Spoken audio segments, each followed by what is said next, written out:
amendments lined up, which was also pretty good. Well, it is 7 o'clock. I'd like to call the April 17th meeting of the Webster Township Planning Commission to order. If you're willing and able, please stand and join us in reciting the pledge. I pledge allegiance to the flag of the United States of America and to the republic for which it stands, one nation, under God, indivisible, with liberty and justice for all. Thank you very much. And thank you for everybody who has attended tonight, or is attending. Commissioners, before you have an agenda which was sent out with your package and posted online, are there any corrections, additions, or updates to the agenda?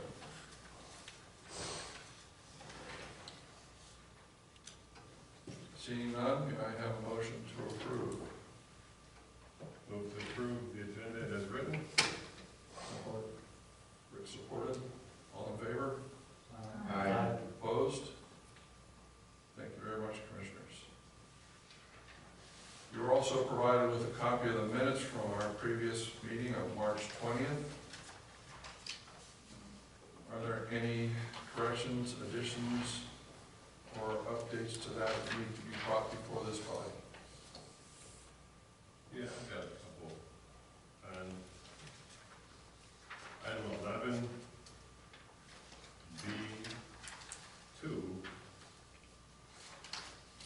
it says, Shri wanted to ensure that the usable space of the attached structure remains limited in height to 15 feet.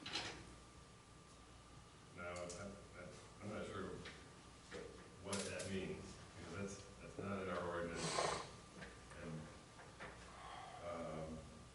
that's just an error in that statement. Because the height of a detached structure is 25 feet, I believe. And Could it just be a typo that we meant 25 feet? Does it make more sense then? I was going back and forth comparing that with my notes and see what could that be. I think that came when we were talking about the space for the connecting breezeway. So I just couldn't figure out what that was reference to.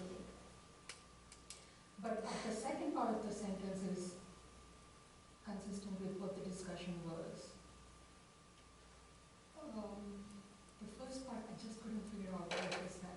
Do you mean the commissioners agreed that Yeah, part? that one, yes. Yeah. But it, So I we know think we it's a talked typo. about the 12 feet width and the 15 feet depth for the breezeway. So I don't know if that was limited to length in 15 feet. this came up during our accessory structure discussion, but we couldn't Figure out make what sense it of what was. this note Yeah. was. You know, she's right, if it's a breezeway, that is 15 feet in length. But this doesn't talk about breezeway, it talks about a Yeah. detached structure. And then it's not talking about the height, it's talking about the usable space. So I don't know. So we're saying we should strike 2D from the minutes? Sounds like it, if they talked about it and it's not clear. Yeah, we just can't connect it to anything. Okay. So, but not the whole thing though. I think Shri said the second sentence works. The commissioners agreed that detached structure would be allowed to have a roof connected to the principal building. I mean, we did talk about, I'm actually okay if we strike the whole thing, but I'll leave it up to the planning commission members. Well, is the second sentence accurate? It's not sure, but at least it makes sense when you read it. Well, was it incorporated in the subcommittee's work that met prior to tonight's meeting? Yeah, it's kind of a moot point because we, in the draft that's in front of you today, we simplified that a lot better, so. But we try to capture Right. the main points of what was actually talked about at the meeting. So I would propose if the first part is not clear at all, then we strike that, but we keep the second sentence. Because I wrote it down, we both wrote it down as something we discussed at the meeting. Is that a motion? I would hope. To yes. strike the I first want to hear sentence. from them. I Is that agree, okay? that's right, that sentence. Yeah. Motion from Kay to strike the first sentence of 11B2. Can I have a second? Second. Julie seconded. Paul, you have something else? I got it, okay, I have one other item. It's on, it's 11B6. And this is, I didn't see it in my notes, neither did Shree. It says it was suggested to remove the shipping containers from FB, and this will be put on the April agenda. Actually, we wanted to keep that in the ordinance until we came up with a shipping container ordinance. But it says, it's saying, we agreed to remove it, we believe we agreed to keep it. I think it can be rephrased. People suggested to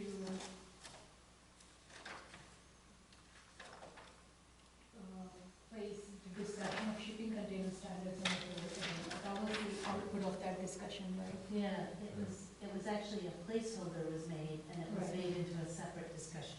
Right. So it's not part of this. Right. So we didn't want to remove it. I think it was suggested to add shipping containers to the April agenda for more discussion. Makes more sense.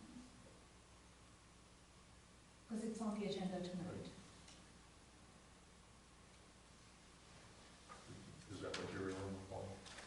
So what you wanted to say was, you take out the statement about removing from FB and just, you know, we did discuss all, pushing the discussion to the April agenda as a separate item. For the discussion, yes. Right.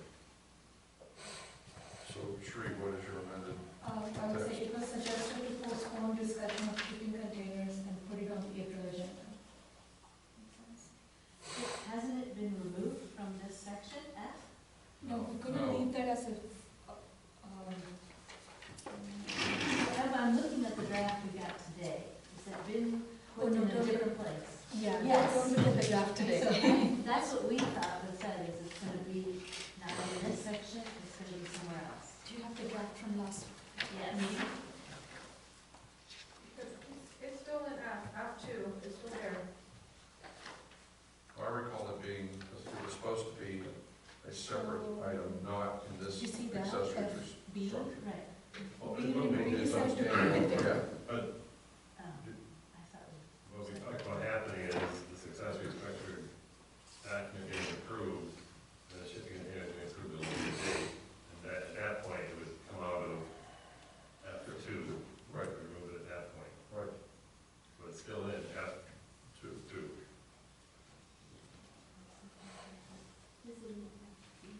Well, that section got renumbered, that was one of But the it was items. B at the last meeting, You so started at That B, was, yeah. It was B at the last meeting. I got renumbered. I think my suggestion is not to make a reference to FB, just say that, it was suggested to remove shipping containers, and this will be put on the April agenda? we didn't say, I think the word that's in question is the word remove. I think we just postponed the discussion of shipping containers. So it was suggested to postpone shipping containers, and this will be put on the April agenda. Postpone discussion, yes. Okay, is that your motion? I would like one of them to make the motion if they feel comfortable with that. Why can't? Okay, well, it was suggested, I'll move that the statement say, it was suggested to postpone discussion of shipping containers, and this will be put on the April agenda. May I have a second?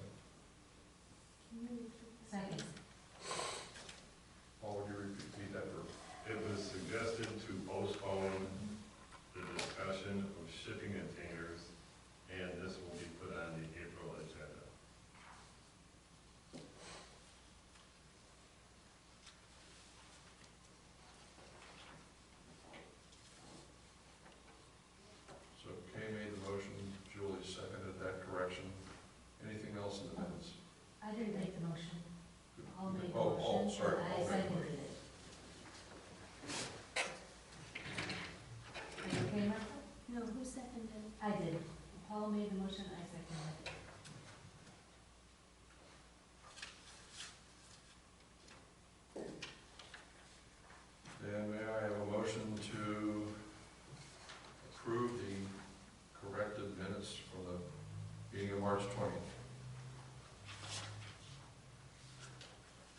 Anybody? Sure, I move to approve the minutes from March 20th with the changes as discussed. Second. All in favor? Aye. Opposed? Discussion? The updated minutes are approved. Thank you very much. We have some time at this time for public comment. Would anybody like to make a public comment? If you do, please step to the microphone and say what you'd like to say. Also, make sure that you've signed in the back at our table so that we have your name and address for follow-up if necessary.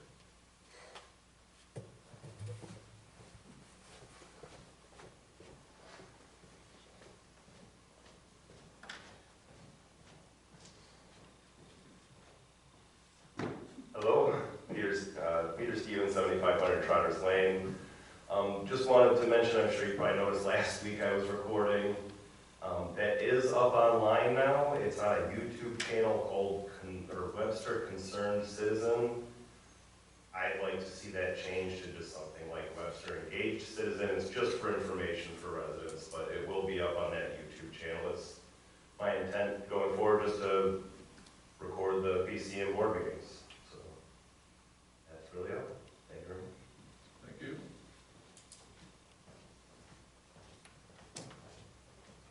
Nobody else at this time? Then we'll move on to our reports.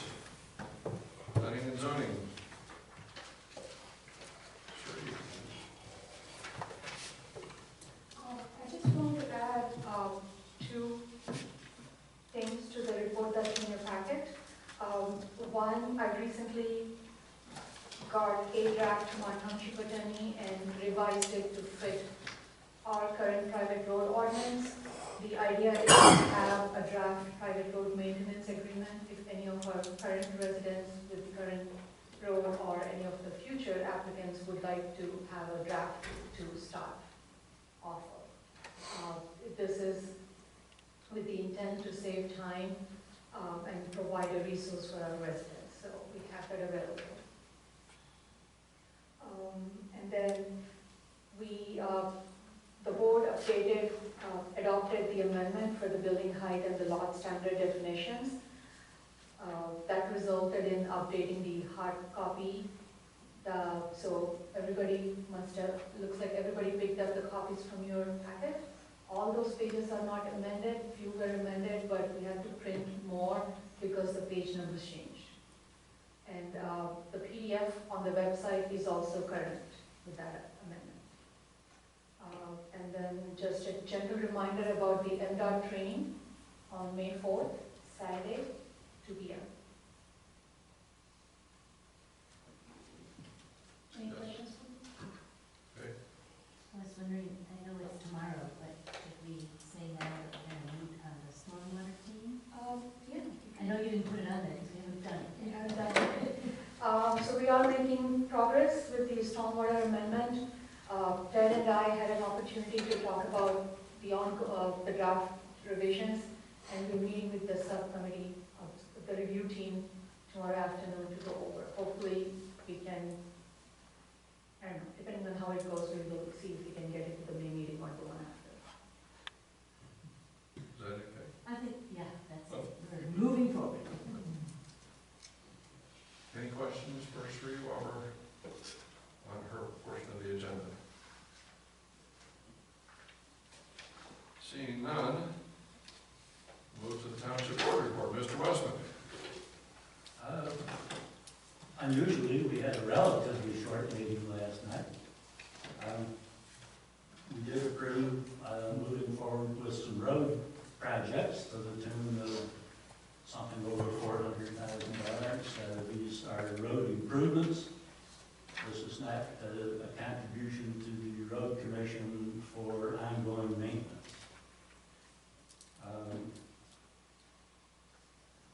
We took a look at the draft of the social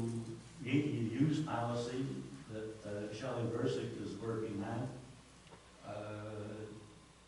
There were comments, and so it's an ongoing process. But one of the questions is who this policy would actually apply to.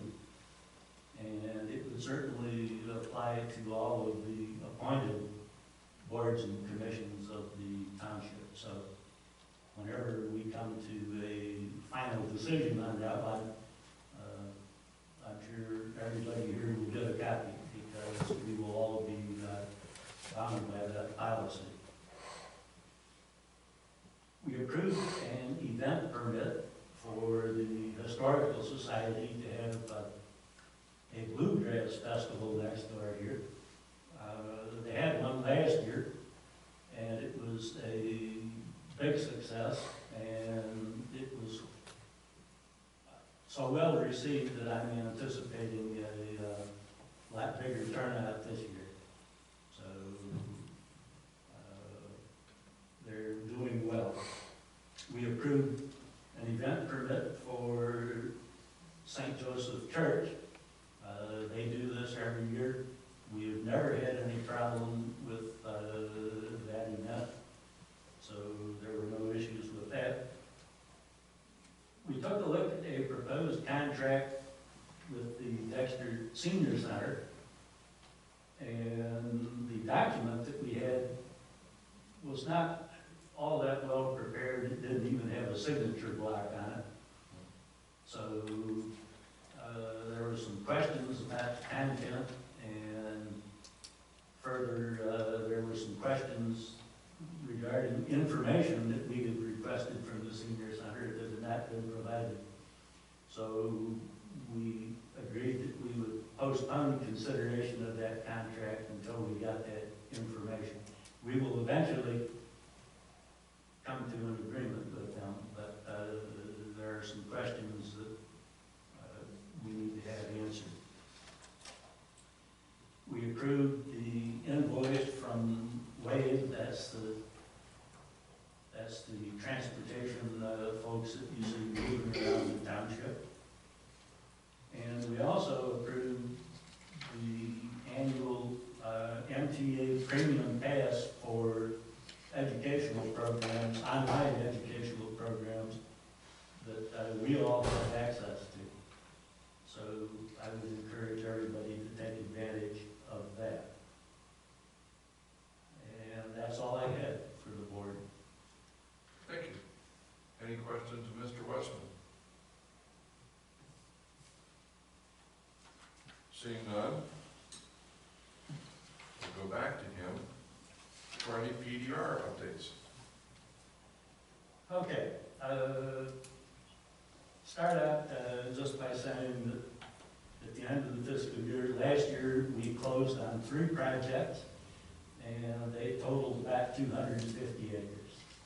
So we had a pretty successful year. We have prepared a newsletter to circulate with the July tax bill.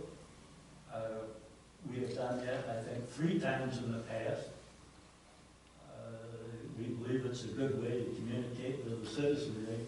I've got a couple copies here. There are some errors in this that are being edited. One of them has to do with the numbering of properties versus numbers on the maps. But I'll pass these down and people can take a look at them. But that's not the final version. There will be an edited version of that, but you will see that in your July tax bill.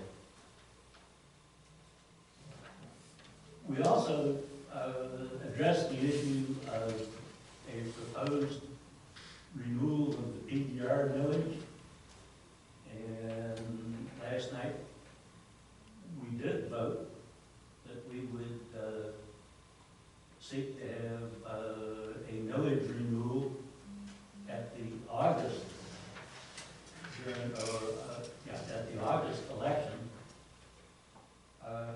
However, the clerk sent out an email that indicated that we might not have followed the proper process last night because we just had a motion as opposed to a resolution. So at this point, that is not final.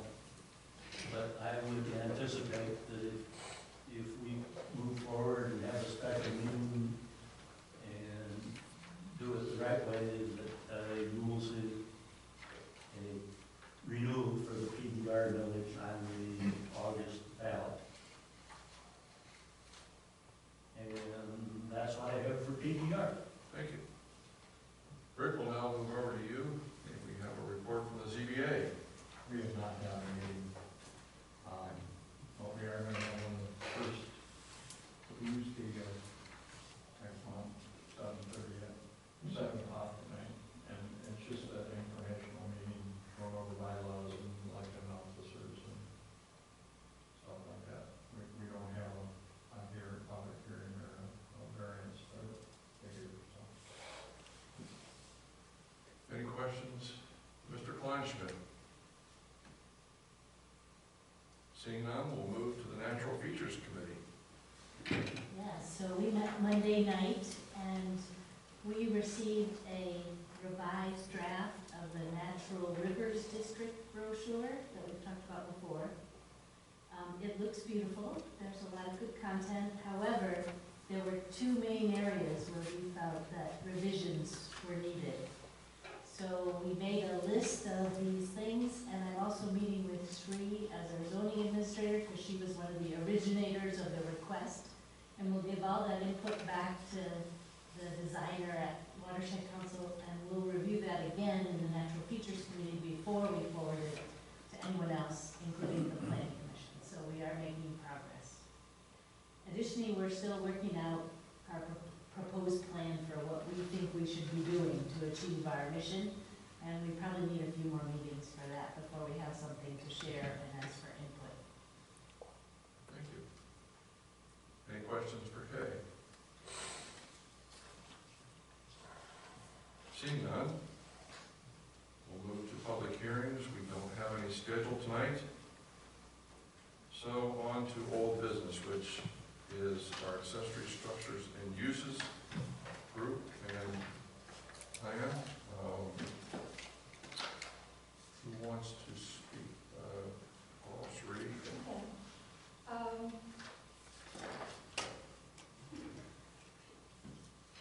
I have the memo which kind of lists the section numbers. They were slightly reordered based on our discussion, and then also to address some of the confusion that has arisen in previous meetings.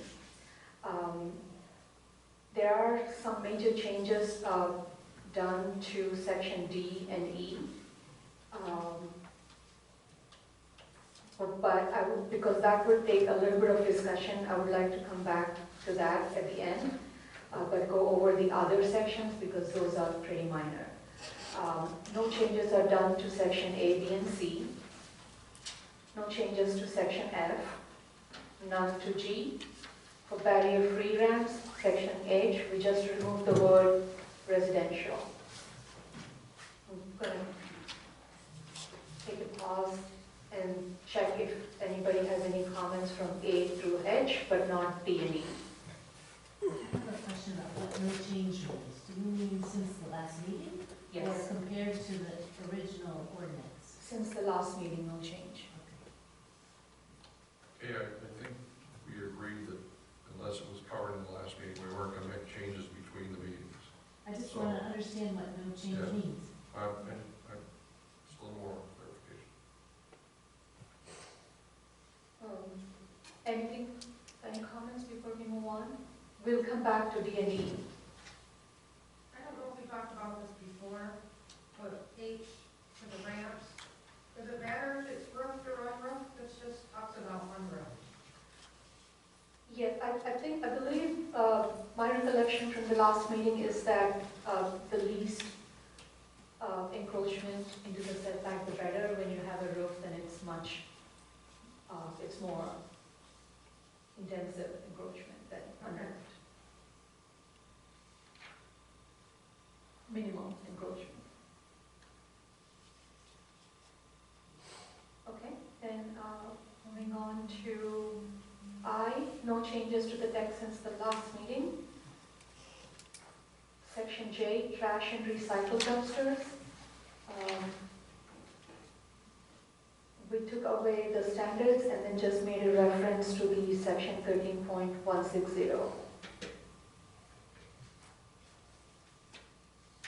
Any comments? Section K and L are new sections added. The reason being is that those two are very specific to a rural township like Webster, and it was getting a little complicated trying to create exception in the table. So we looked at similar standards in surrounding communities. Dexter Township has similar standards, so we kind of used those as a reference and created these two sections.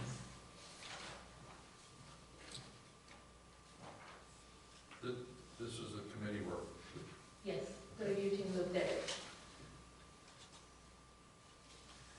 And then those two items are also updated in the table in the following page. Permits are not required for private bus shelters, and permits are not required for hunting blinds smaller than 200 square feet. And some exceptions are provided from setbacks for those two, because usually we find those within the setbacks based on the type of use.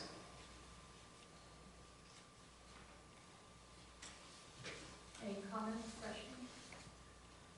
On the hunting lines for L, if you were to read that, would you know to go to the table, that there was an option for a larger? Because just reading that, I would think I could only have the small hunting line, and I would never go to the table. Should we reword that? Or? We can add one for clarification, but just for any of the items that are in the table, when they have specific standards, if there's no reference that they're in the table. But I see your point regarding the potential confusion there, so we could say hunting blinds no greater than 200 may be permitted, hunting blinds greater than 200 square feet are subject to similar standards as detached structures. I thought we agreed at the last meeting to eliminate permits for any hunting line. Even the ones greater than 200 square feet? Yes, Yes, that's my memory as in a well. rural township, no permits for putting up a hunting line. We hunt. And we relaxed the setbacks for all of them. Yes. I thought. Even, I Big didn't, or small, Right, I thought. that's what I thought. I remember the discussion with regards to permits, but I don't remember relaxing setbacks for larger hunting ones. For smaller one, yes. But I would leave it up to the planning commission to guide. So how would you ever know? Are you gonna go around and measure them and there's a lot of them? Yeah, I remember the discussion distinctly on that exact. That's what I remember the discussion was. So maybe it's just all of them. Or none of them are regulated by take it out. permit. Yeah, I'm sure that's what we discussed. Should have been in the minutes, but it wasn't.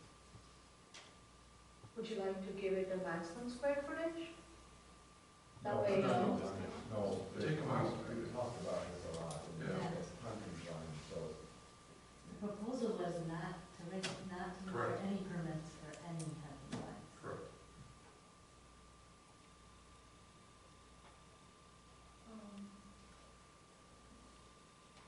Just hunting lines, no, whether it's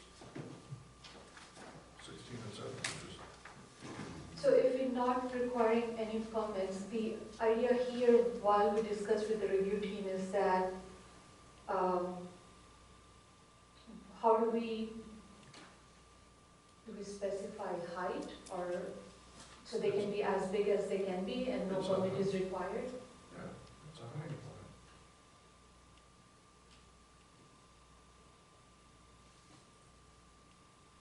But am I, commissioners? Yes, this is correct. Am I smoking something here, or is it just, You want to strike 16 from the table too, right? yes, Yes, I'd strike 16, I'd either strike 16 and 17 or combine them, and just say hunting blinds, no permit required in either column. Then if that's what the majority of planning commission wants, I'm okay. I just wanted to we're not defining hunting blinds anywhere, and if we're not making a reference, a connection with the detached accessory structures, we're essentially saying you don't need a permit, you can encroach in setbacks, and we're not regulating the area or the height. Right. We're not even giving them guidelines that you cannot have a mansion for a hunting blind. Great if they did, I'll go over and sit in the air conditioning. It's, I just want to point out, I it mean, just we're not- felt a little we had inconsistent. this Everything you discussion said the is last- true, we're not doing any of that. It hasn't happened, so it's a hunting blind. Right, rural township, I know. Boom.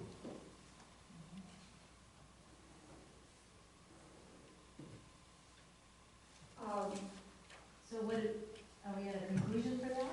Because we need to then say, well, what was that conclusion there? We're just saying hunting blinds are, No permit required. So 16 and 17 are combined? they're combined, and then we're just gonna say no and no. No and no? But I would recommend if, hunting blind, for, under L, we're saying hunting blinds may be permitted within the required side and rear setbacks.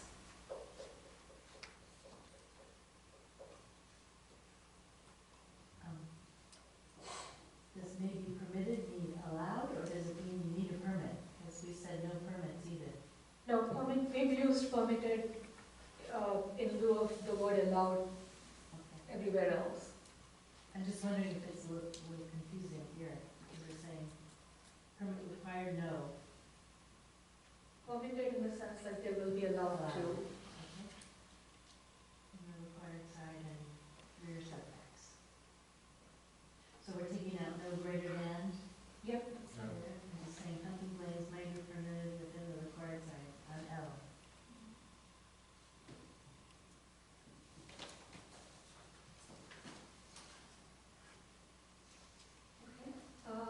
I have M reserved, depending on how we, what happens with the shipping containers, I was reserving that space for that so that we don't have to renumber all section numbers later. Okay, moving on to table N.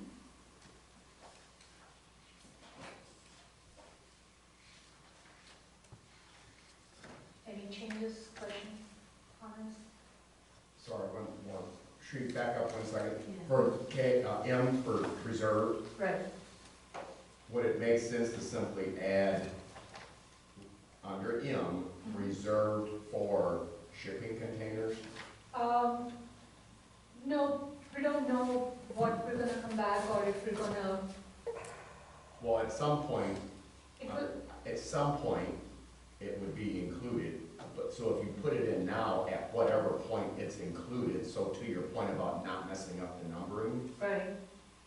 is it okay to just designate it as here, as whenever that's a, I see your point from a logical perspective, but the standard procedure has been when we reserve a space in the zoning ordinance, it just says reserve. okay. I have a question too for section K, that's a new section, are we gonna look at that further, or did I miss my chance to ask a question? No, you did not miss a chance. I was just combining those two and asked for comments for both K and L, and we landed on L first. Any comments for section K?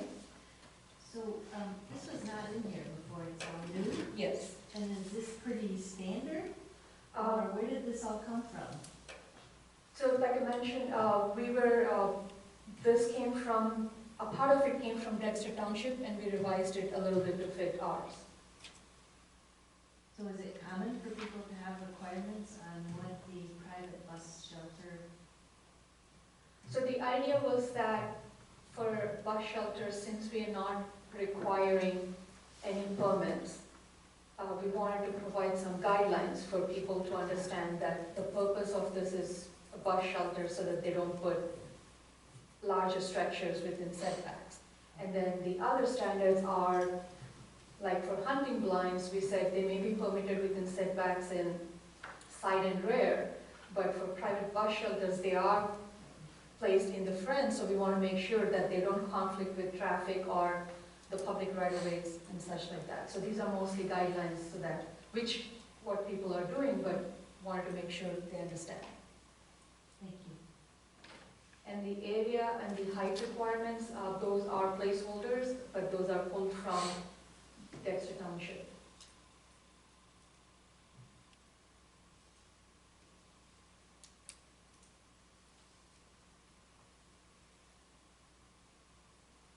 I'm just, only because I've seen these in other travels in my life. I've seen people get things like tough sheds and put them as a bus shelter, which I'm sure are larger than 32 square feet, because if I'm counting 1 by 1 by 1 by 1 on our floor, 32 square feet is not very big.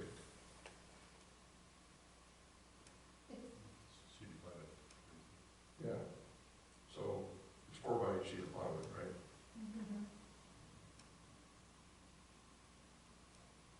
So if they pull in a little tough shed, they need to come and get a permit. No, we didn't say if it's more you need a permit, we just said you don't need a permit as long as you comply with these. Right. As you said, it's a placeholder, not bigger. Right. It's a, Or yeah. something bigger. She just picked a number from Dexter. Okay, And he said, we'll take it to the planning commission and see what you want to do with it. gotcha.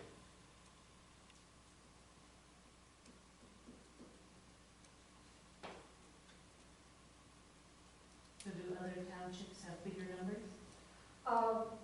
Dexter is the only one who has specific standards in Washington County, at least the couple I've looked at. This is a very specific, the reason why we're putting in standards is if we don't put in standards, then we default to the existing detached structure standards, and that may be implied that these are not in compliance with standards. That's the reason why we're providing exemption for those specific structures listed, so that they don't default to these standards for the detached accessory structures.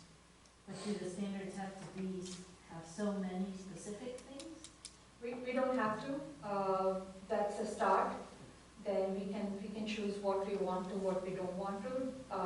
Ultimately, the goal is to make sure we provide guidance that doesn't result into blight or with lack of maintenance creates a security concern if they're not placed properly. So these are all placeholders for the planning commission to figure out how we want to regulate them or how much we want to. My only concern is, not only concern, I have a couple. One is it enforceable? And two, do you want to have somebody knocking on your door saying you have to take it down when your 7-year-old is standing out there in the rain? And then create something out of what is ostensibly not much of anything. So I'm sort of with Kay, do we need a square footage at all?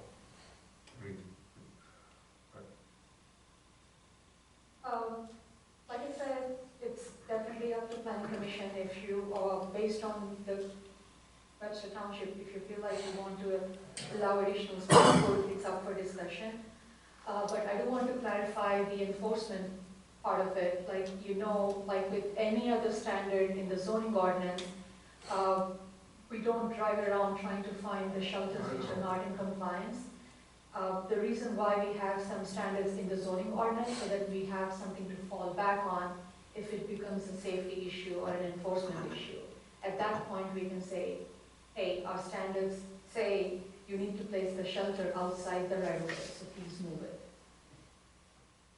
Committee members? Oh, okay, so the reason she hasn't brought this up yet, if you look at your chart, no longer does it have portable, seasonal, and temporary structures. But these bus shelters were in that section. So when the committee decided to yank that section out, because it also had deer blinds and that caused confusion, so we yanked that out.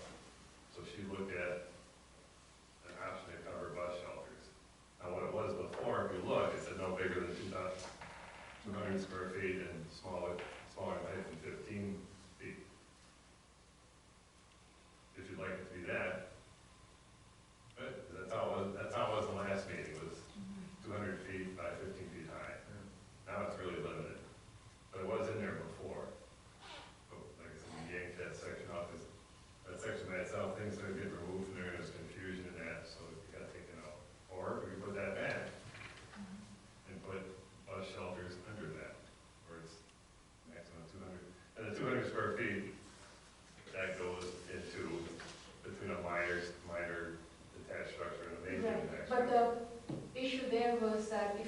within that section, then it has to comply with the setbacks.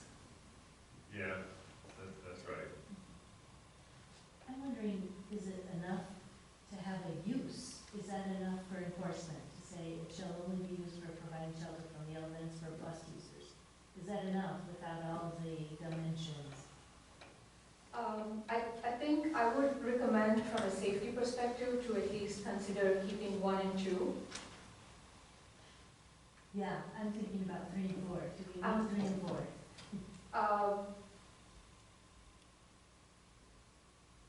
We don't, if you don't want to, we don't have to, but I think I would recommend at least keeping it less than 200 and less than 15, so that it's consistent with minor accessory structures.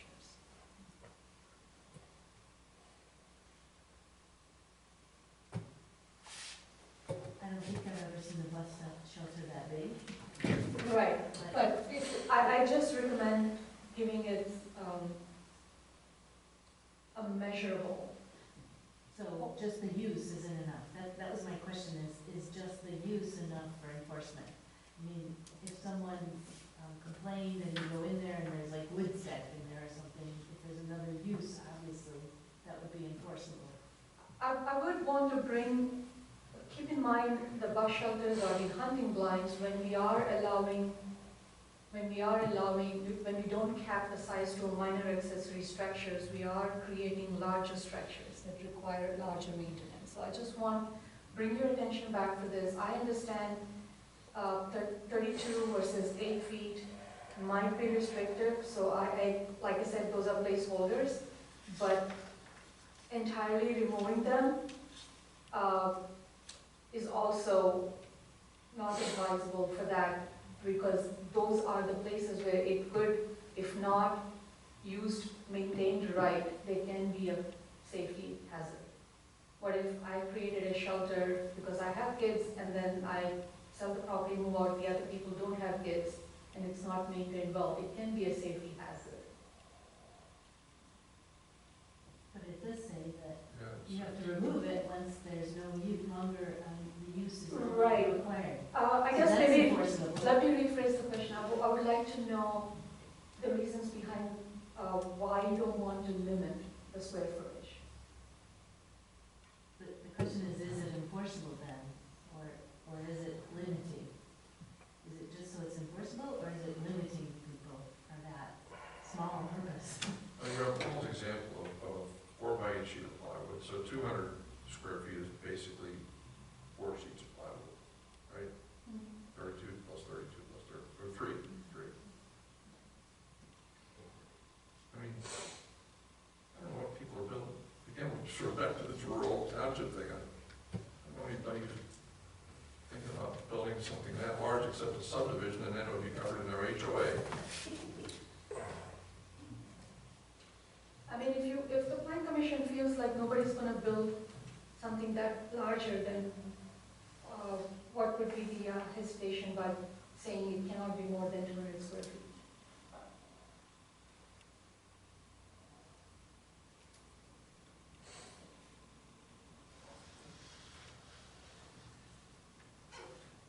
Commissioners? So, if you want, there's 6 points here, and, okay, we get the setback, we get impeding traffic, if you will, for 2. 32 square feet seems a bit tiny.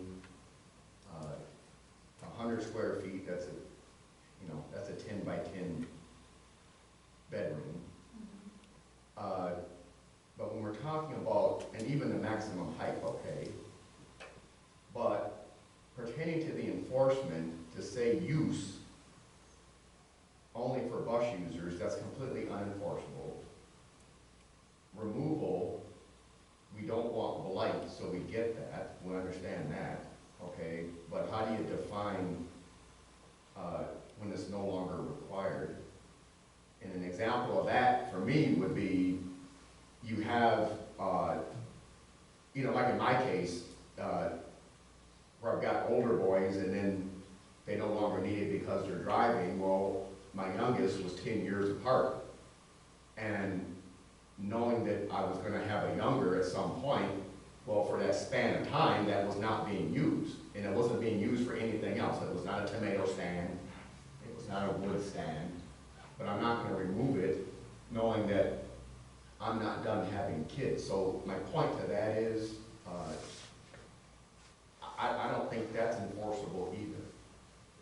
And I'm okay with the use, I'm okay with not having it turned into a wood stand or a tomato stand. I don't want to even say that because I don't want to talk about food, but as a housing for something else, I understand that, but Commissioners, I just think we need to really talk about or think about these things pertaining to enforcement. And also, the number two to that is, have we had issues? Are there bus stands historically in this township that are an eyesore, that are blight, and that they are no longer used for that intended purpose? Is it a problem? It's not a problem. I haven't heard of any. I've just probably driven by one or two where it's overgrown grass and, stuff, but nobody complained. And the reason why we put it in the ordinance right now is because we are talking about it. We have an opportunity to identify and acknowledge those so that they don't default back to detached structures. Because if we don't specify exemptions, it goes back to be regulated as a minor accessory structure and it cannot be placed in setbacks. Once again, we're not going around trying to identify which structures which are not in the setbacks, but somebody complains based on the ordinance, we will have to ask them to remove them. So we are trying not to remove them. We're trying to keep it easy for the residents to be able to provide that convenience for their kids.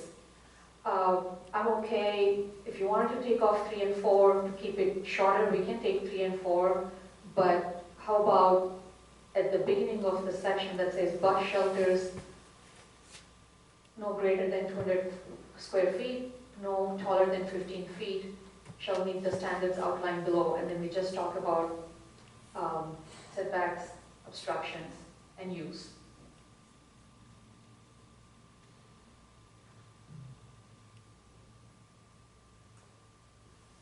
Because removal is kind of implied. If you don't comply with the use, then you have to remove it because you can only use it for that.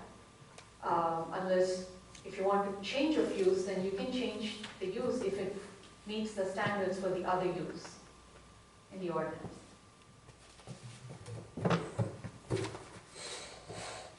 I know since we are creating new standards, I don't want you to look at it as, are we creating more restrictive standards? I want you to understand that we're not creating restrictive standards, we are making it easier for people to be able to have those within the front setbacks. Commissioners, are you amenable with putting the square footage and height in the first sentence, eliminating 3 and 4 and 6? It's consistent with minor accessory structures. So we're being fair to minor accessory structures. That's fine. And what's the square footage again? I'm sorry, did you just say 200, less than? less than Not- 200, less than 15 feet. Yes, Because keep in mind, if they exceed more than 200 square feet or more than 15 feet, they may be exempt from permit requirements from us, but they'll end up getting a building permit from the county.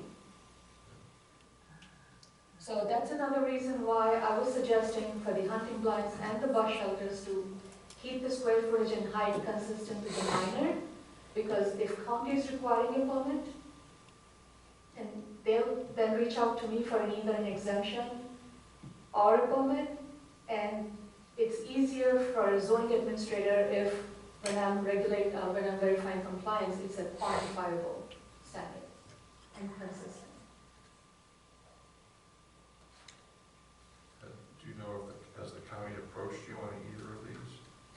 They haven't because, like you said, nobody ever built those greater than those.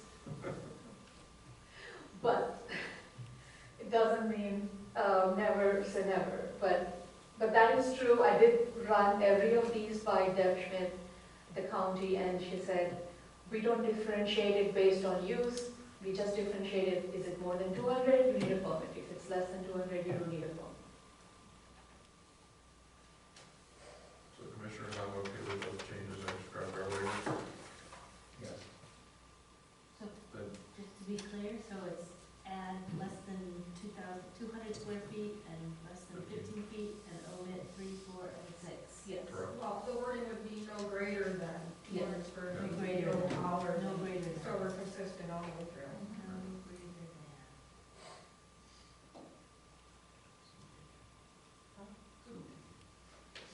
OCD.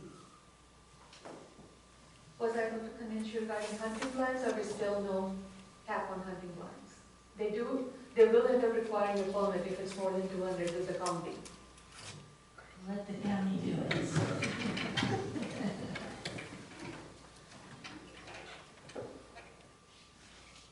So we're back to the chart, correct? Yes, we're back to the chart.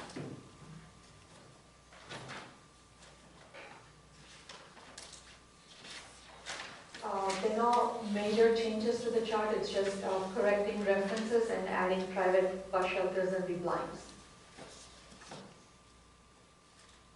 On 10, is that an I or an L? I. Okay. Moving on? No. Any It other just, comments? it looks like any number of things. But we're using full caps for all the alphabets. I know. But it could be a 1. I can change the font. It's type style issues. Yeah, Arial's the default. I can change that. I mean, it's consistent with how it's listed I here. know.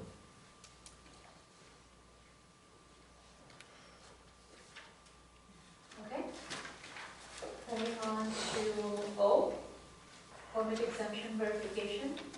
So this is something that we started doing it over a year, and county really appreciates it, so I just put it in the ordinance to make it, so that when people read, residents read it, they know what it is. It is for uses and structures that do not require a permit, and if they end up requiring a building permit, county asks me whether what they're constructing doesn't comply with your ordinances, is it permitted or not. So which is what I do. All it requires is there's no fee for it, there's no review time. They just send me a form filled out saying this is what we're doing. I verify and then sign off on it. It's a one-page form, it's already on our website, and I have issued about over 2 dozen since I started. Should we reference that form in this? It's consistent. I mean, we don't reference any, But I mean, if I move here, I don't know what that is. okay, permit exemption verification form, request a written verification. Form XYZ. Okay.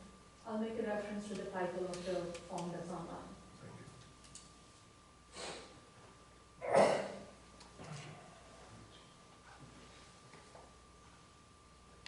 Okay.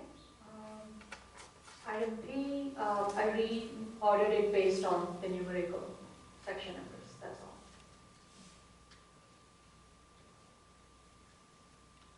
Okay, 30.80, the only change is to referring to the definition of dwelling unit and complete living facilities.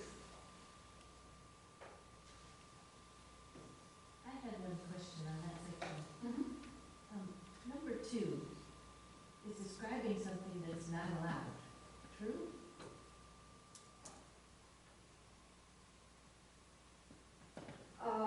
Yes. And I wasn't quite sure that it says that there. I mean, it just says if you do this, then that's a separate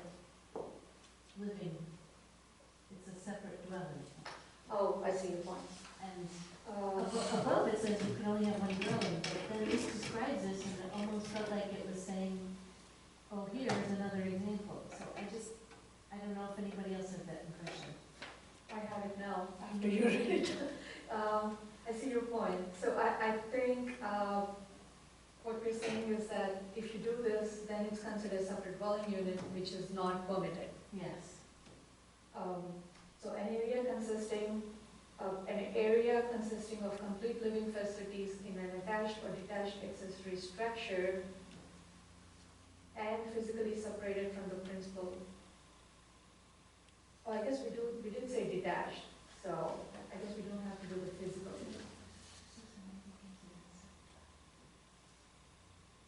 Attached or detached accessory structure with independent access shall be considered a separate dwelling unit, which is not. I'll wordsmith it, but I think. Is that? Yes, that was my point, is it just sounds the way it's written, that it's describing something that's okay, but it's actually not allowed. Any area in an attached or detached accessory structure with an independent access that consists complete living facilities shall be considered as a separate dwelling unit, which is not permitted. That's more clear to me. Can you say it one more time? Sure. Any area in an attached or detached accessory structure with an independent access shall be considered a separate secondary dwelling unit, which is not permitted.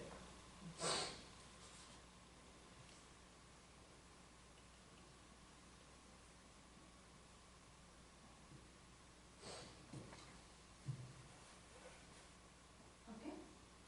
Moving on to definitions. The only changes were to rename full bathroom and full kitchen, and then one small change for dwelling definition.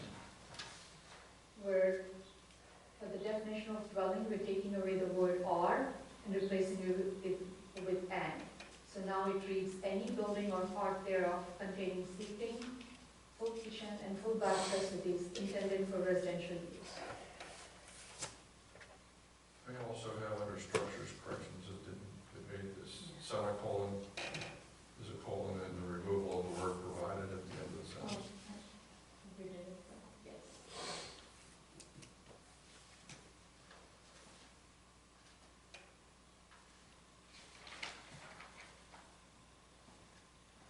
That's it? Oh, we forgot. D&D. No, I forgot. Okay, so at the last meeting, we had a lot of confusion with the terms breezeway, hallway, and then the limitations to the breezeway versus hallway. And at the review team, we took a step back and talked about it, and then we started off with the intent, why it started, and then how it ended up here. So the whole purpose of that was to provide a break. No, sorry, the whole intent was to make sure that people don't create secondary dwelling units or create spaces that can be used as secondary dwelling. And then when it's passed on from the one owner to the other owner, the restriction is not passed on. So the way we try to simplify that is by just allowing that exception if they provide an affidavit for non-use. So we're instead of us trying to take more time spending and explaining how they have to design certain interior spaces, we're saying, okay, if you are doing this, just so you understand that you cannot use this for this and this. So please sign an affidavit for non-use and record it with the county so it stays with the property, so that you or your next users understand that you cannot use this for lodging or dwelling. So it takes away the burden from me trying to explain to them the restrictions. It puts it on the resident that they are responsible to understand that they cannot use it for this purpose. So with that, what we did was, there's If it's enclosed breezeway, it's attached. If it's an open breezeway, it's detached. It's that simple. And then when we go to E, we're taking away the whole exception from prohibited uses, including that image. And we're just saying that the zoning administrator may permit use of a part or all of an attached accessory structure for sleeping purposes when an affidavit of non-use, as noted in subsection B, prohibiting the use of such space for lodging and dwelling. And just with the, after we did the draft, I had a couple of calls from folks from Base Lake asking for, hey, can I use the space in my garage for a bedroom for a guest or no? And then I indicated that based on the current standards, no, but planning commission is considering an amendment, and they love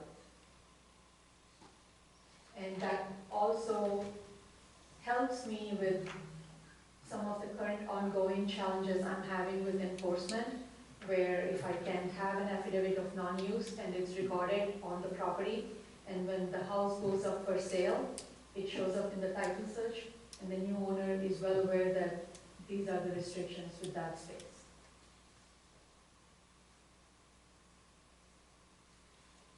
Any questions, comments? In 2A, would the word sleeping come out of that sentence then? Because we are allowing, no longer permitted, prohibited, is allowed. What, You can't dwell in a lodge, but you can sleep. we wanted to just put the sleeping in there so that they know that if they want an exception, this is the process.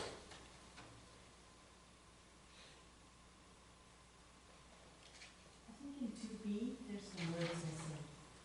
Yeah, it's not a sentence. It's not a sentence. I think that we need, like at the end, has been provided. It says, when an affidavit of use, as noted in subsection B, prohibiting the use of such space for lodging and dwelling purposes, has been provided, or there's something missing there. Oh, I think what I was trying to say was that that's the prohibition that's noted in subsection B. But But you need them to. that sign prohibits, or as do noted in something. subsection B, that prohibits the use. They permit, Case got it, has been provided, has been added to provided. the. You need them to sign the affidavit Yes. to use before you can allow it. Correct. Yes, that is true. But we do have this section that talks about the procedure for affidavit for non-use. It says, No, but it's still The a point is, sentence. it's not a clear sentence. okay, how would you recommend to revise it? If you just add has been provided at the end, I think Okay. that gets it. That works.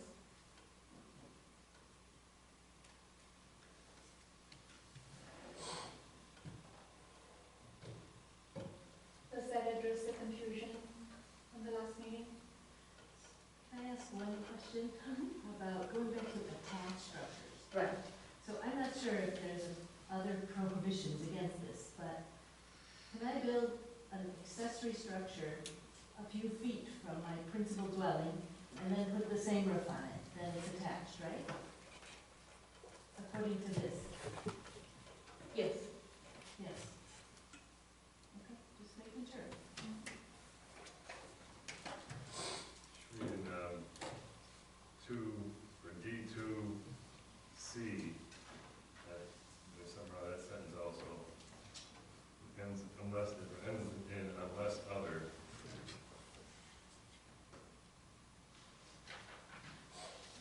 To C? D2C, No districts except PLLR, minor accessory structure, which is no greater than 200 square feet and no taller than 15 feet, may be permitted within a required side or rear yard. Oh, okay.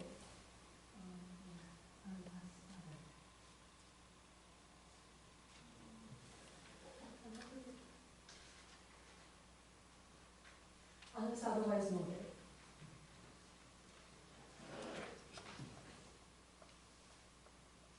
Is there a note Yeah. otherwise? So, I think,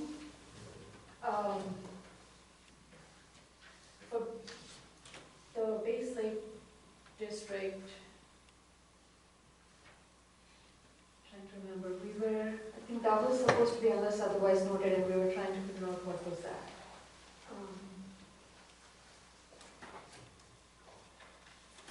What is it, base like, you can go 5 feet? On one side, yeah. One side of the building?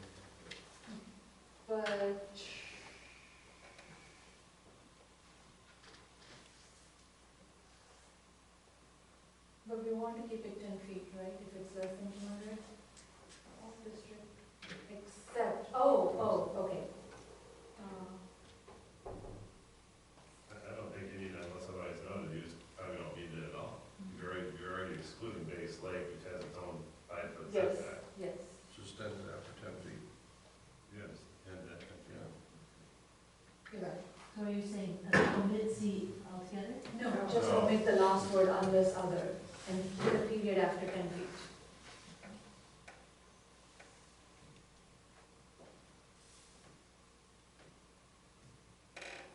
I think this will address, if the planning commission remember, we had one of the resident who came in and was making this request for you to consider.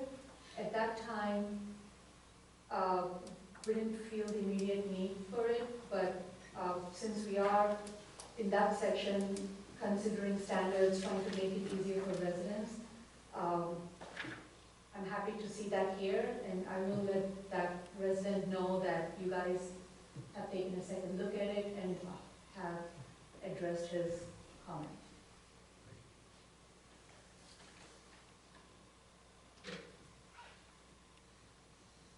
Anything else, commissioners? I guess I just have one more question. Back to D1A I, it also says unless otherwise regulated in this ordinance. Is there a place where that is regulated otherwise? So the otherwise was put in there, if you remember, we had this long discussion about if it's a roof or not roof. So all that discussion, so it's just put in there as a safety. Okay. Just in case if we missed anything, we don't want to make this, because when you have two standards in an ordinance, the restrictive one applies. So we just wanted to. But I do, when you read it out loud, I feel like we can say otherwise permitted in this ordinance.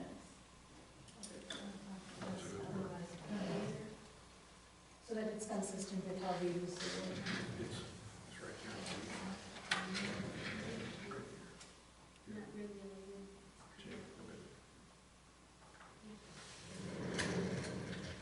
Okay, if there are no more comments, I can summarize the comments one last time, and then if the planning commission feels like this is ready for public hearing with the changes as discussed, we can schedule a public hearing for this one.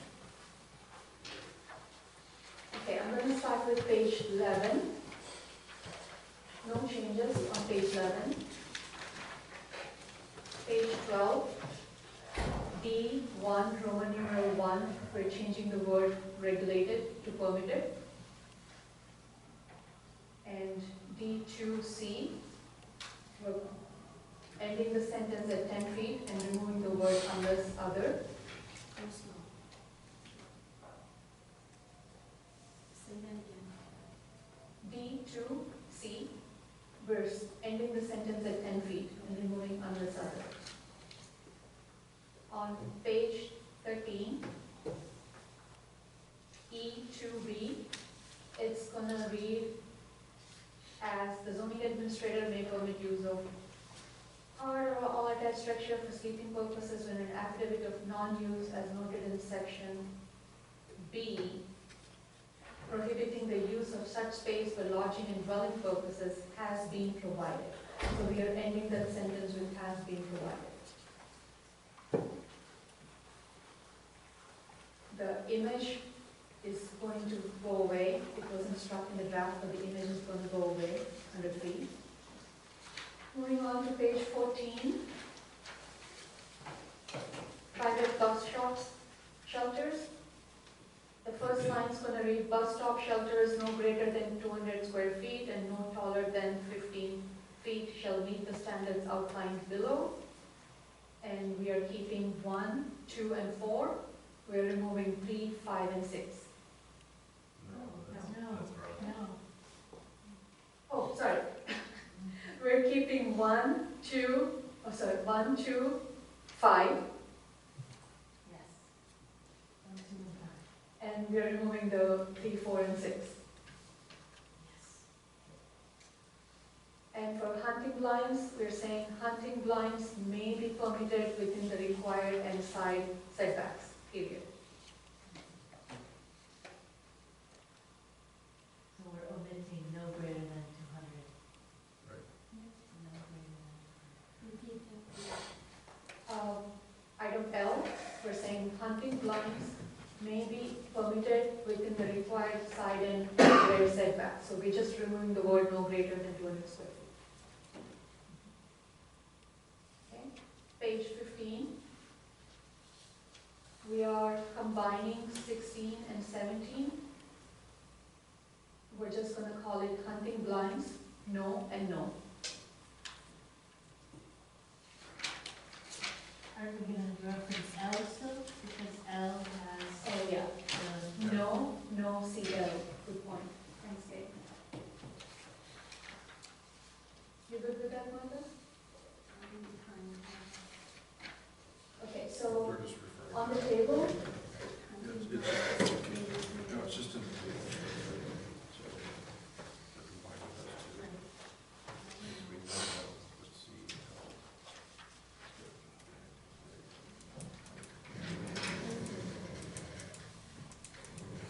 okay, page 16, for permit exemption verification, revise the sentence to make a reference to the actual form.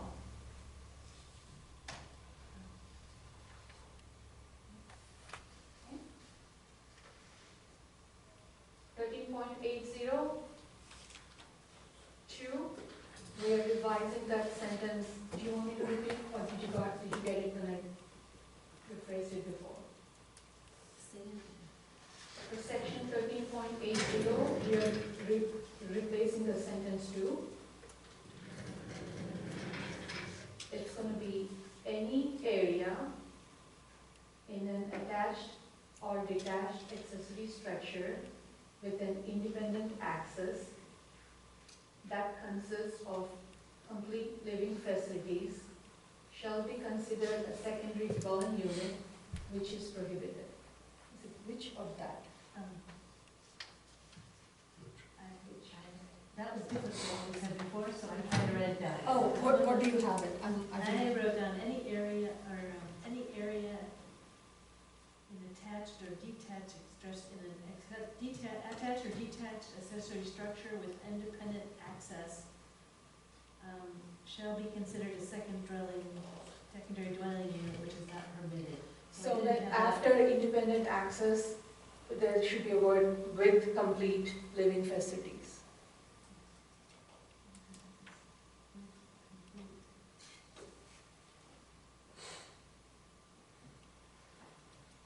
If there are any grammatical errors, I'll fix it with the next draft, but that's the gist of it.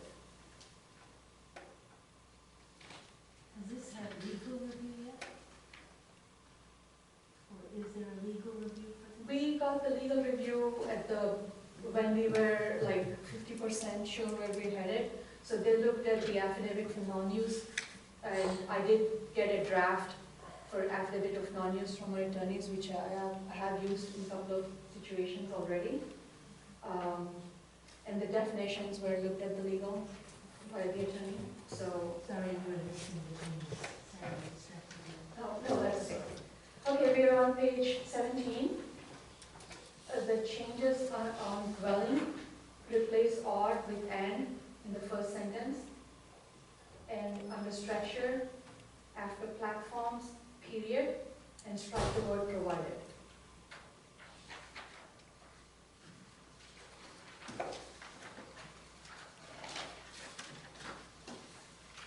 Anything else, commissioners? Have a motion. What's the proposed date? We can get it on the May meeting. Yeah, be the May meeting, public hearing. May. Yes, May 22nd.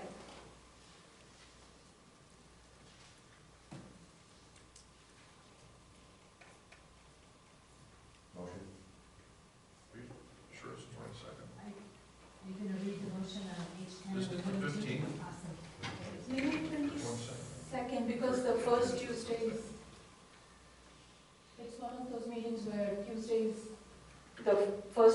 month is Wednesday. It is? Why do I have a board meeting on the 21st? The board meeting is on 21st. Ours So our is meeting is- 22nd. Okay. Thank you. I didn't change my calendar, I apologize.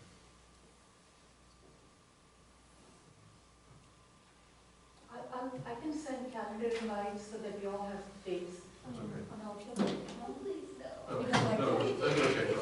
Okay, It was just my error. I'm sorry. okay. Is anybody making a motion? George, are we ready? Are we ready?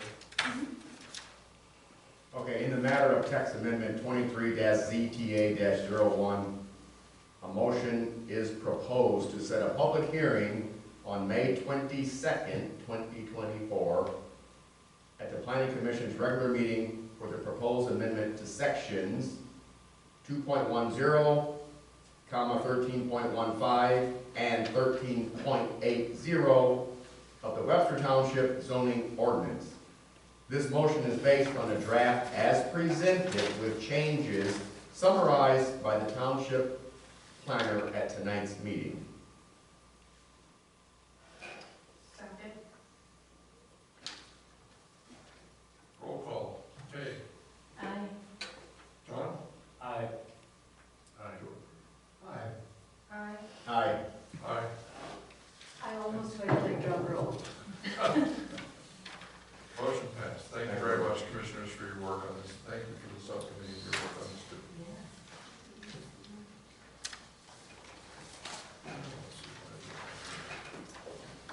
New business, shipping containers. As you may recall, so that we can move forward on the accessory structures, since shipping containers are a relatively new and different structure, we decided to look at them independently. Sri provided a draft that's in your packet. I am hopeful that all of you had a chance to look at it and have some thoughts. Sri, would you like to provide any additional background? I would probably just summarize some, get your attention on some points on the memo, in the memo. I did look extensively at a lot of communities within Washtenaw County and outside Michigan and outside Washtenaw County. I did summarize the standards within Washtenaw County. Our enforcement officer also had a general meeting with other couple enforcement officers, and then we also had some information as how they're being enforced through that. Like I said, use of shipping containers for storage purposes is not widely popular yet in Washtenaw County, so we don't have extensive standards. We don't know the pros and cons of allowing 1 container versus 3 containers or 4.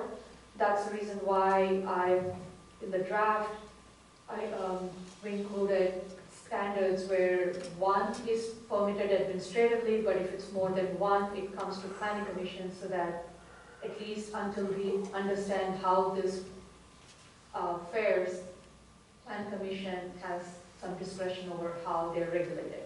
And then we can always revisit it after a year or 2, once we know how many requests are coming, after we identify a pattern of approval, then maybe we can reconsider allowing more than 1 administratively. But this draft is mostly put together with caution and some standards. Most of the standards in there are placeholders. So if there's any place planning commission feels like we need to be a little restrictive here, or we need to be a little flexible here, or we don't need this, we need that, this is something for us to get started with. Like I mentioned, building department requires building permit for any shipping container, any size, even if it's permanent or temporary, they just require a permit.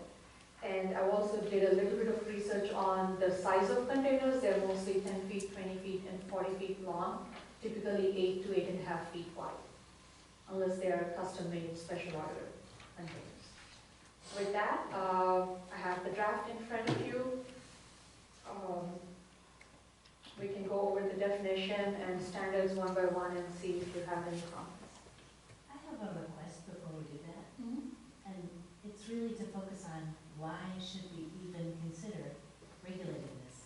So, my recollection, and I could be wrong, was that at our January meeting, Bill Sincool described that there are no, there's no guidance for assessing these containers from an assessing point of view. At that point, And he said, so his question from an assessing point of view is, why regulate something if there's no way to assess it unless you have some other reason? Right. So is my recollection what other people remember? That was my understanding, so that's one point. But- yes. Okay, so then I look for other reasons. So I understand it's emerging, but not here. Yes. And you list Dexter. Is it Dexter the city or Dexter the township? Township. The township that prohibits it. And then you also say, well, if it's not regulated, it means different things. So what does it mean in our township if we don't regulate this? If no one has asked for it, no one is doing it, and there's no way to assess it. So what does it mean if we just stay silent on this? Okay. So, all good questions. Couple of updates since the last discussion. One, we at one point when we first started the accessory structure discussion, the planning commission was leaning towards keeping the prohibition as is, because according to the current standards, any accessory structure should comply with the building standards with regards to construction. So with that requirement, any shipping container based on the current standards is prohibited. They're not permitted. So second, when we are considering the amendment, one of the recommendations from our enforcement officer is to consider allowing them with protections and standards. The reason why, because we have two ongoing enforcements where we have identified shipping containers being used for storage. We recently found out that one of them is decided to move the container to come to compliance. But we do have one more. And we also have a couple of farmers using shipping containers on the farms. But based on the current standards, they're not permitted. But people are using them. There are a It's couple. an emerging use, and a few people in our township are using them. Are using So I had the impression here that nobody has asked, nobody's using them. No, the memo from the the request from the enforcement officer was in one of the previous memos, that he asked us to look into it. And one of the planning commission member also said that we should consider it. And then with regards to the assessing point of view, Bill said, because the zoning ordinance doesn't give him a specific guidance, because the ordinance prohibits shipping containers, he doesn't have a line item to assess it. But if we adopt this ordinance, that gives him the okay to go ahead and update the assessing to assess a shipping container, just like he would do a detached accessory structure. Aha, okay. So we're looking at this because people are using it. There are some couple of violations in the ordinance, and it is an emerging use. And we want to see if that's something that should be considered. With that, it's still up for discussion. So my suggestion was that yes, the enforcement officer pointed out that please consider this, and assessor said that if you adopt the ordinance, there is a way to assess that shipping container as a detached accessory structures. And the building department also identified some shipping containers they have tagged for enforcement. We haven't tagged them for enforcement because nobody gave us a complaint. But they were asking us to provide guidance as how they should enforce them. So that's the county. That's the county, yes. They were like, if you prohibit them, then we will ask them to remove, but if you are permitting them, then we will work with them with the required building permits.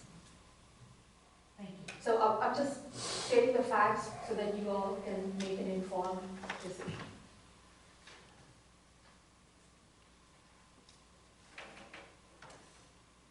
Okay, with that,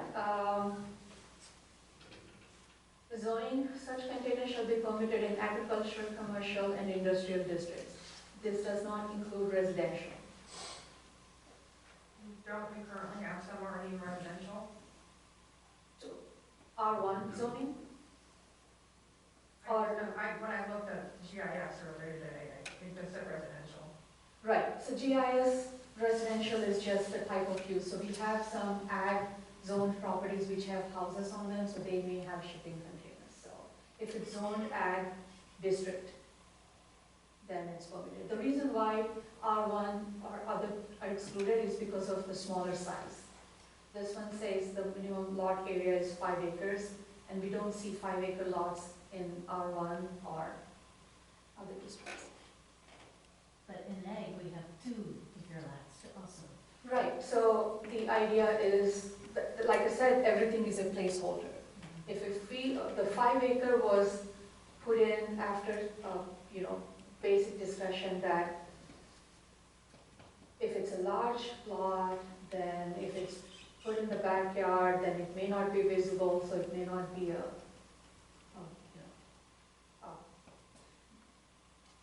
aesthetically or visually be an issue. But so that's why the 5-acre was put in there. But if the planning commission decides and goes with 2-acre, then that's something we can discuss and revise. I'm just wondering if it would make sense if we say, yes, we want to look at this further, that we form a review team to look at it, or no? So I think we briefly talked about it. Julie was part of it, but we briefly talked about most of the standards. So the review team is good with the subheaders, but the actual numbers is up for discussion.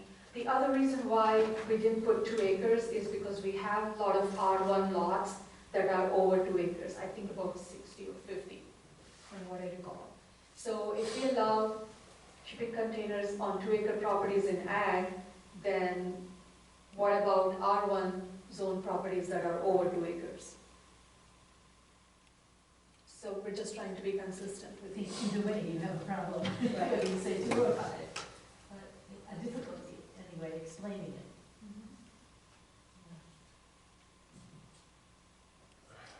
Paul and Julie, is this something that you think should come back to you guys as to be consistent with the accessory structure and bring it back to us, or? I think the planning commission should weigh in on this and decide right here if you want to allow shipping containers before you send it off to a committee or review team to come up with something only to be repeating the visits 3 or 4 times. And also, like the 5-acre minimum or the number of structures is also something that requires, some guidance from the planning commission before you take it back to the review team. Or else we'll be in the same position again, because if you come back with the same number, we need a sense of. Commissioners, one thing Sheree and I talked about in particular was item number 18. Okay, the reason 18 is there is you have limitations on quantity, what else? 458. Location, quantity, and size. So as Sheree said, as time goes on, you may find that these are unacceptable and common use. And some people may want more, or they might want a location change. So they come to the planning commission, and they essentially come to the planning commission with a request and a proposal to put it in a location or to add an additional one. And the planning commission would look at it going, yeah, you have 150 acres, who's gonna see 2 containers? Or you have 5 acres and you're surrounded by houses, people may see these containers that don't want the container. So that's why 18 is in there, because the committee was, this is very new, and these numbers, like Sheree said, they're a placeholder. So as you go forward with, this is an ordinance that goes forward, 18 is an option for people to come forward and say, I'd like more, I have a lot of land,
16 are pretty consistent, and they kind of come in some shape or form in every referral ordinance we looked at. Those are pretty standard with regards to maintenance or exterior replacement and such.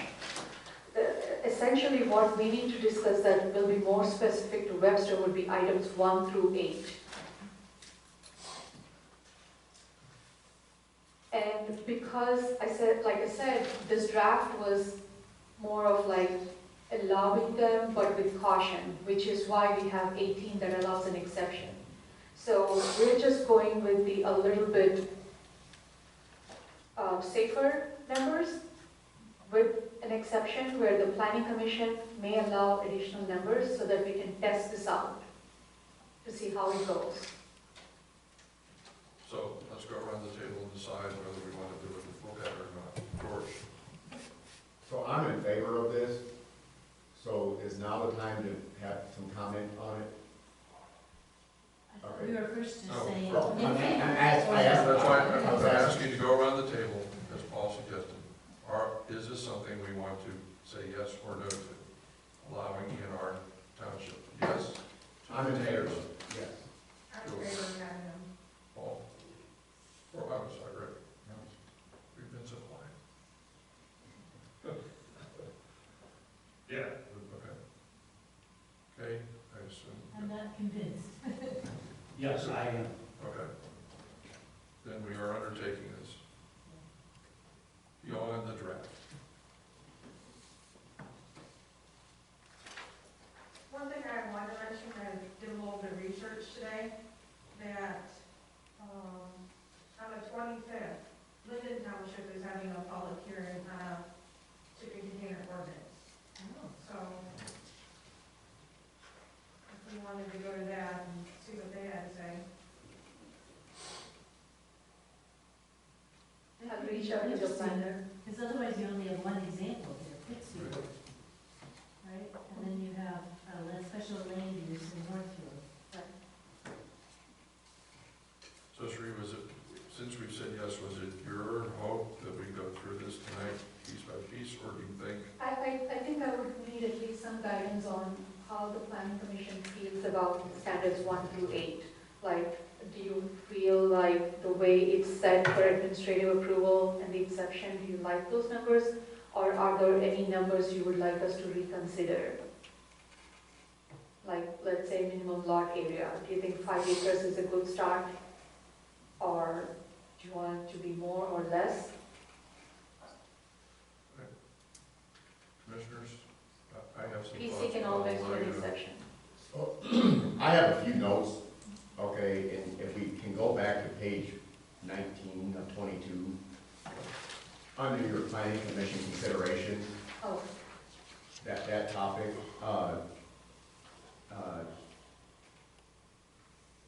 my comments to this is that, I'm not sure what excessively warm means. My garage gets warm, my barns get warm, my attic gets warm. I'm not sure what that point was. Black vents, they do come with vents, I've seen them and they do have vents, So they're built into them. and they're built into them. Visual nuisance, I'm not sure what that is trying to say. the image next page. So, my overall comment with that is, I do not have a problem with these because I can buy one for $2,500, and I'm not sure that it's fair to say that it's a visual nuisance just because it may be rusted or not freshly painted, and that I can have a barn, I can have my house, I can have an accessory structure that I don't maintain, that needs paint, but it needs paint, right? That's in disrepair. So I feel as though these have been around for a while. I mean, I've seen them in southeast Michigan, this township has them. They've been around a while. Without naming properties, I would rather see a shipping container on a property that you can see from the road instead of some of the properties that have a bunch of junk sitting out front. Thus, I have no problem with this, whether that thing is painted or not, okay? For me, one of the things that jumped out at me was the screening topic of it. I think it's too much. And again, to me, it's just, it's an accessory structure, it's another barn, it's another storage shed, Permitted. it's permitted, it's just another type. And yes, I'm in favor of it, obviously, the exterior and You think the exterior and the screening may be relaxed? I think it needs to be relaxed. I don't know that we can get into the paint scheme and all these kinds of things, because I know that the word blight comes up a lot, I understand. But as I just said, I think that a shipping container that is full of things is better than having some of those things where a homeowner had nowhere else to put it, so they put it inside this box. You know, so that's enough for me right now, but. Julie, any thoughts from you? My comments were similar. The screening, the colors, I mean, you don't tell you what color you can have to paint your barn, why are we telling what color they have to do a shipping container? I would like the acres to be smaller. I think we're pretty lax with only having one container, and then it only being a 20-foot container at that. I mean, they do come in 20-foot containers, but the standard shipping container is a 40-foot container. So we started off telling them, you gotta have something special. I mean, if it's gonna have to have a permit anyways, why are we saying it can only be a 20-foot container? And I believe we currently have some in residential areas. I'd have to look at that farther to see, but I'd like to know, I mean, we have an idea where some of these are already located. Can we get an idea on their property size and what type of property they have?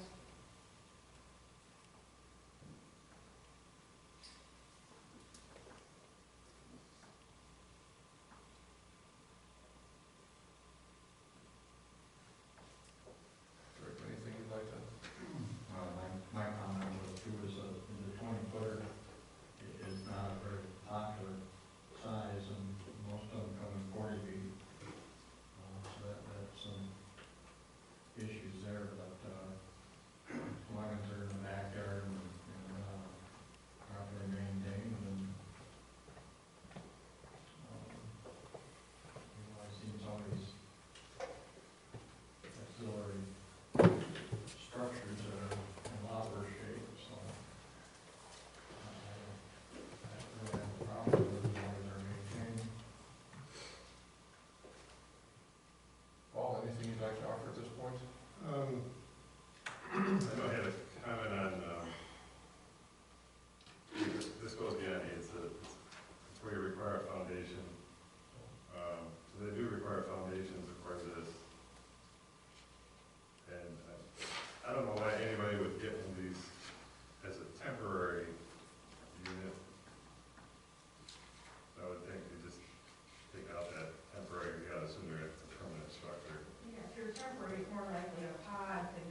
So, I think that's too much. And that if you wanna put animals in it, and it's a safe environment for them, Define that, okay? define that, though, these will get hot. No, they do get hot, right? But so does a barn, right? And you gotta have a fan in the barn, right, to keep the temperature down at times, okay? It's just, and my only point to that, so not specifically about your question on animals, but it's about regulating what you put in it. It's too much. It's too much. You don't regulate what I put in my barn, you don't regulate what I put in my garage or my basement or my attic. It's just, it's too much. Don, any thoughts that you have? I agree with George on the screening issue. The only thing I had with this was, I was wondering what a permanent shipping container would be. I can't see how it could be anything but temporary. But then beyond that, and the modifications talks about plumbing, but do we want to say just plumbing or utilities?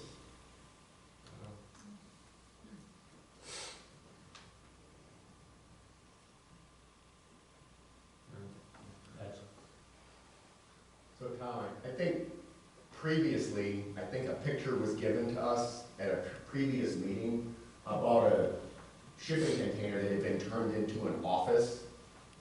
It was they had a door and it had windows on it and things.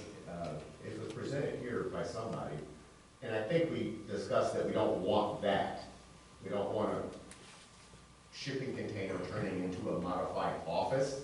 Yeah, well, that's the whole point of that, That, servicing it with utilities. that's right. That's right. Okay, anything you'd like to add? Yeah, I'd like more consideration of the rationale for the lot area, and also the 1 versus 2 in the different zones, and maybe actual copies of the example ordinances that are out there. They were included in the last package, so I didn't do it again. Those were, most of those were not in Washtenaw County. I think those were different ones, weren't they? If they were. So, the ones, maybe the Lincoln Township and the Pittsfield Township, the ones that are actually here on your table, north here.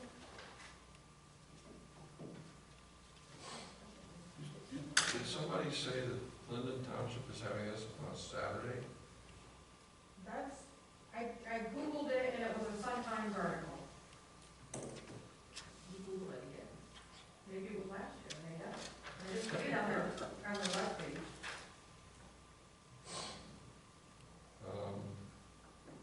Sri, would you please look into that public hearing and let us know, send out a note? I will, I'll reach out to the planner. Thank you. Did you have any? I do. I have many yellow ones. I agree with everybody on the minimum lot size.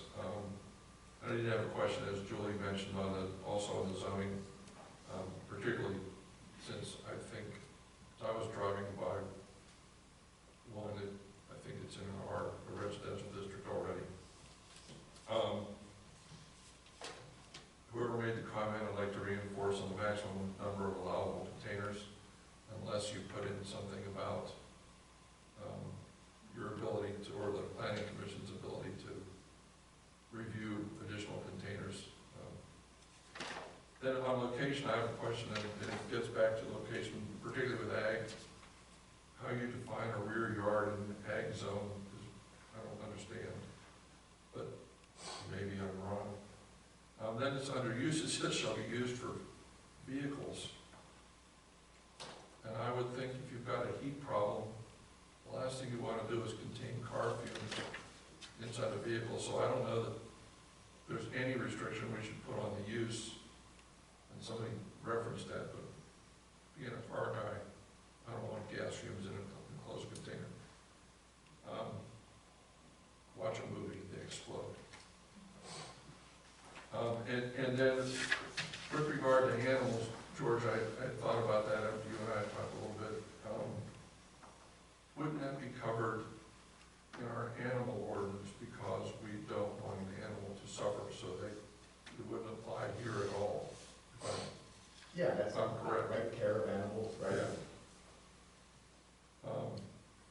screen that John brought up, I don't know how you deal with that either. So, those are my comments. Sort of echo everybody else's. Can I summarize some of those for my own? Or we're moving on? Oh, that's good. So I'm just worried that they're gonna be different than what people said, or you're just picking out the main themes. So we'll write down what you said too, or, I made a list, did you make a list, Martha? We got the list in the minutes. Okay, I'll go with that. And is there any other business on shipping containers we need to, I would like a motion. I think the motion is to Come make back. revisions and come back to our next meeting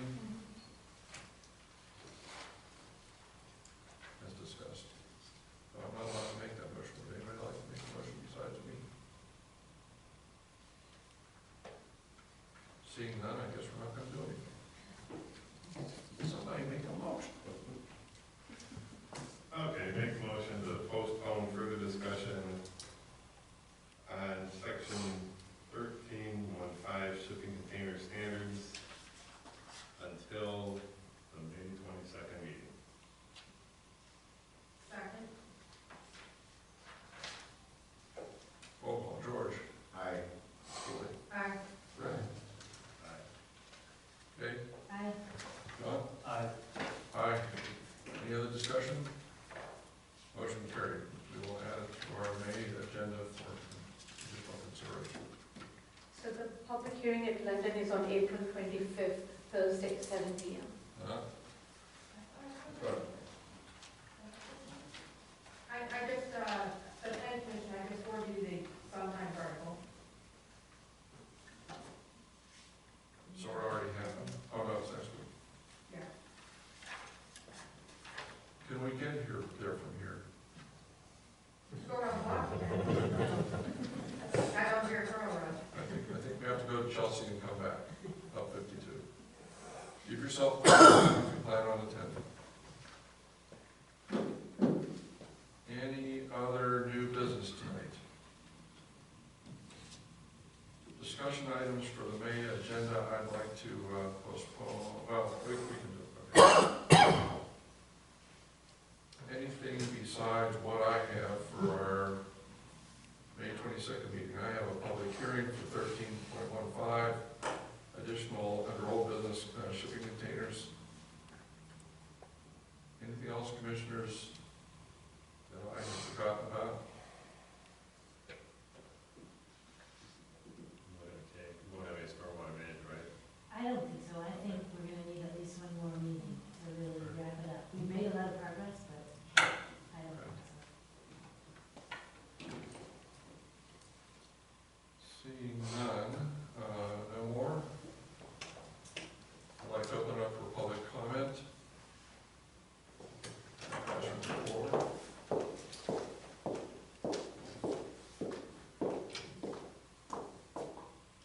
Hello, my name is Andrea Zemansky, 5299 Vaughn Road. As many of you know, I am on a working group with some other individuals working on draft language for section 13.25 of the zoning ordinance regarding the keeping of animals. Pat Schloss, George Goodman, Tom Neal, John West, and I have all worked on this. We've met multiple times since the last planning commission meeting. And we have a draft that we would like to present for planning commission consideration. So if I could have permission to approach the tables, I can distribute that. Please, thank you. Is this for tonight or for? Hold on. I'm about to make comments, which I get to make next.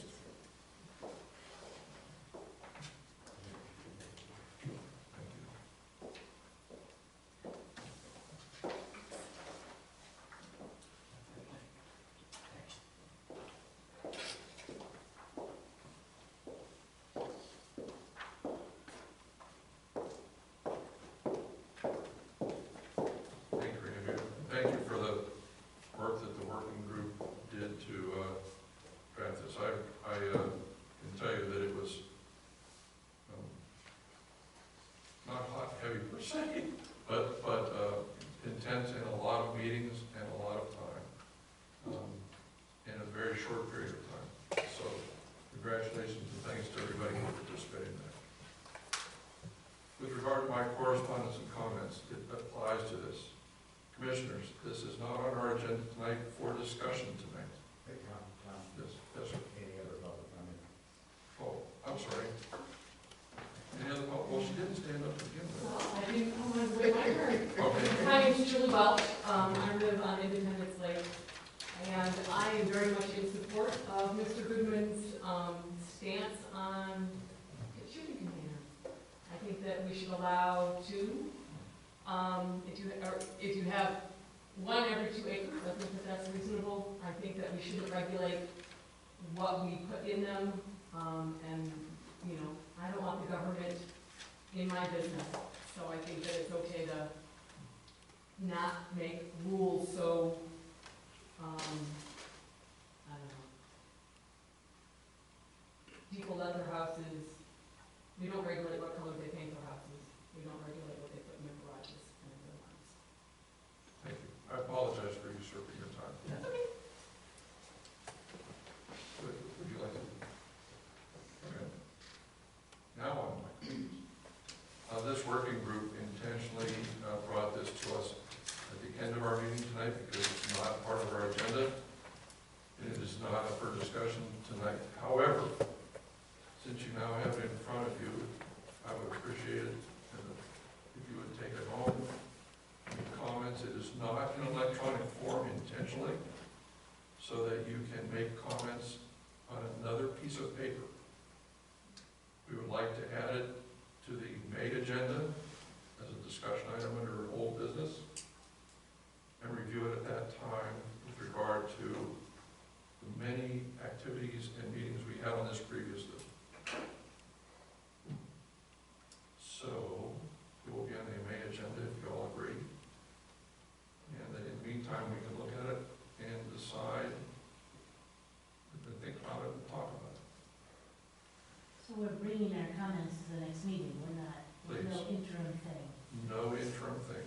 Okay. That'll give Sheree time to review it. That'll give the commissioners time to review it. And we're not gonna make any changes before the next meeting? No, we are not. This is it? This is the draft. Please bring the comments. We will talk about it at the next meeting. We'll review these comments. You'll notice that there is a cover sheet with background so that nobody here should be surprised by anything that is here. It is all spelled out on how we got there, how the group got there. But we can also, at that point, then include it in our packets as a draft and be ready to talk about it. Should I add it to new business? Well, that's a good question.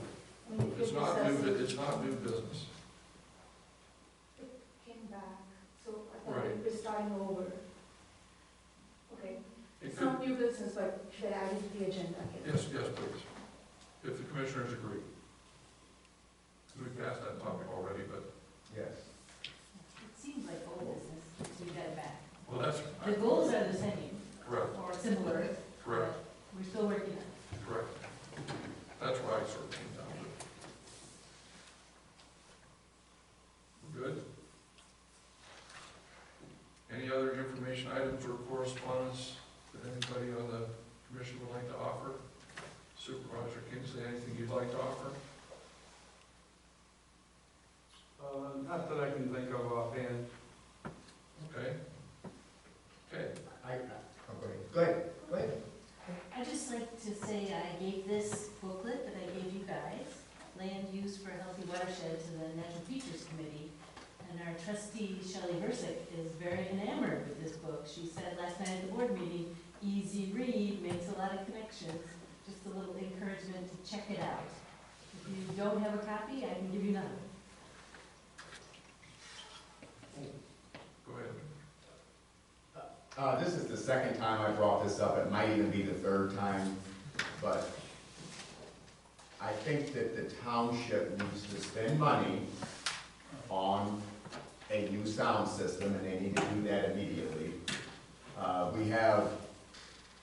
Technically, we have employees of the township that are hard of hearing, and we also have audience citizens that come here regularly that are hard of hearing.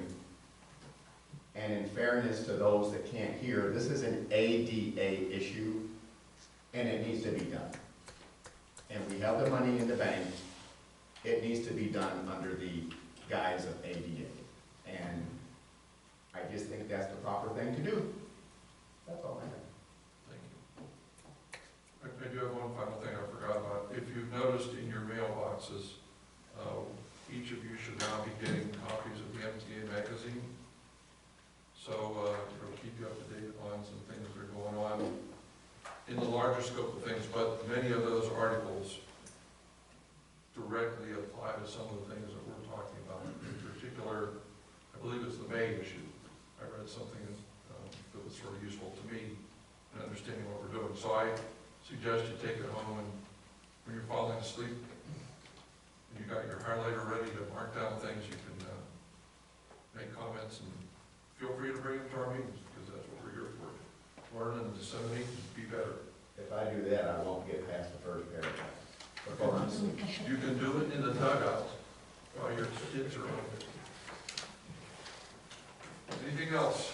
Is the MPARD training still scheduled for the 4th of May? It is.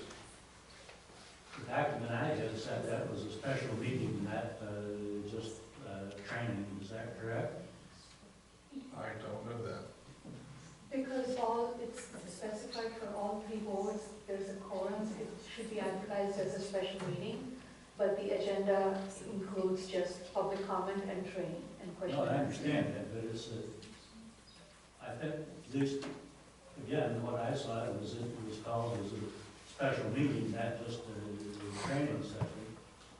So, what I would encourage is everybody to come to that and ask a whole lot of questions, because it's the opportunity to get the information directly from the people who have the input that we need to make these decisions. So, I certainly plan on attending, and I would think that everyone else would too. I have already planned on attending and said yes, I'll be there. I have no clue what 2 time. o'clock. 2 p.m. 2 o'clock. The agenda is posted online and on site too. Anything else? I You have a motion to adjourn. Support. All in favor? Aye. Opposed? Thank you very much. Appreciate everybody's help and attendance.